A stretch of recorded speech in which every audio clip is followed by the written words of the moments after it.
তাই না? আচ্ছা শাশুড়ি মা, একটা কথা বলেন তো, শ্বশুর মশাইয়ের সঙ্গে আপনার ডিভোর্স কেন হইল? আর বাবা বলো না, তোমার শ্বশুর মশাই না বিয়ের পর আমাকে ধোকা দিত। কোনোদিন রাত্রিবেলায় বাড়ি ফিরতো না, এদিক ওদিক কাটাতো। হ্যাঁ, এ কি বলছেন? তাহলে তো রাতগুলো আপনার সব ফাঁকা ফাঁকা কাটতেছে না? আরে না না বাবা, তোমার শাশুড়ির মন অতটা শক্ত নয় যে প্রত্যেক রাত ফাঁকা ফাঁকা কাটবে। আরে শ্বশুর মশাই যখন রাত্রে বাড়ি ফিরতো না, তাহলে তো রাত ফাঁকায় কাটতো না? আরে বাবা জামাই, তোমার শাশুড়ি একটা, হ্যাঁ। কিন্তু শ্বশুর অনেক। এ কি বলছেন? কি বাবা, এইসব করতেন আপনি?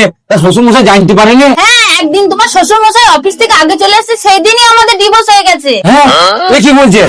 এমন কি হয়েছিল সেদিন? আরে কি আর হবে বাবা জামাই, ঘরের ভিতরে তো রতনদা বসেছিল।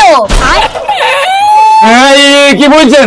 তাহলে আমার সঙ্গে যার বিয়ে দিয়েছেন, মানে আপনার মেয়ে, ওটা কি রতনের মেয়ে? আরে বাবা না না, ওটা রতনের মেয়ে হতে যাবে কেন? তাহলে ও কার মেয়ে? আরে ওটা তো অজিত বাবুর মেয়ে।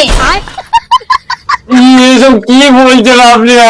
আল্লাহ, ওই জন্যই আপনার মেয়ে আমাকে বলে যে সব পুরুষের মধ্যে আমি তোমাকে দেখতে পাই। আরে বাবা, এতে ওর কোনো দোষ নেই। হ্যাঁ, ওর দোষ তাই কি করি? সব দোষ তো আপনার। আরে বাবা তাড়াতাড়ি খাও খাও। ডার্লিং, চলে এসে আমি তাতে ভেতরে চলে এসো। এইটাই বুঝি রতন গেল? আরে না না, এটা রতনদা না তো, এটা তো হিরণদা। কি বলছেন? আমি বলি কি বাবা, এবার তোমার বাড়ি যাওয়া দরকার, আমার মেয়েটা তো বাড়িতে একা আছে। না না, ও বাড়িতে একা নেই। ও আপনার মতন ঠিক কাউকে না কাউকে বাড়ির ভেতরে ঢুকিয়ে বসে আছে। বুঝি বেঁধে চলে আসো।